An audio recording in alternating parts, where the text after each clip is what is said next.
Tänään me maistellaan sokkona kouluruokaa. Tervetuloa keittiöön. Kuka sinä oot? Essikokki. Mitäs sä teet? Mä tein kebab-kastiketta. Onko tämä nauta? Possu. Siinä on riisiä. Löysitkö nää riisiä? Mä löysin riisiä. No niin. Hyvä. Tomaattinen kastike. Jotakin lastuja. Onko jopa kebab-lastuja? Kebabia riisille. Ei huono. Kylläpä minulla tulee hymy huulille, kun minä näen, kun te olette yhdessä täällä syömässä. Viettekö te aina huolta, että te olette kaverit messiin syömään? Joo. Testissä lasi. Maitua. Onko maitua?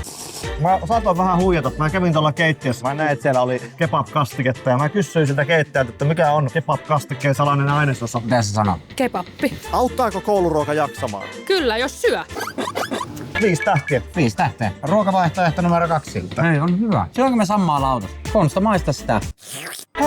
Tämä on kebabia. Niin on. Mitä muuta tämä voi olla? Kai tällekin on pakko antaa 5/5, koska tää maistuu ihan samalla. 5 tähtiä. Siis mitä tää on? Aikaisempi oli kasvis ja tää oli liha. Miten me ei huomattu? Mitä?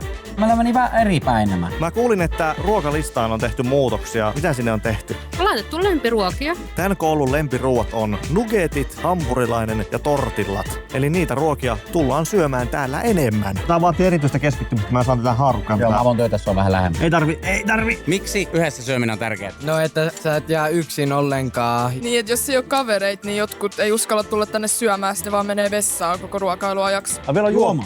Iso lasillinen jotakin. Piimä. Onko piimää? 3. Perushyvä 3. Piimä.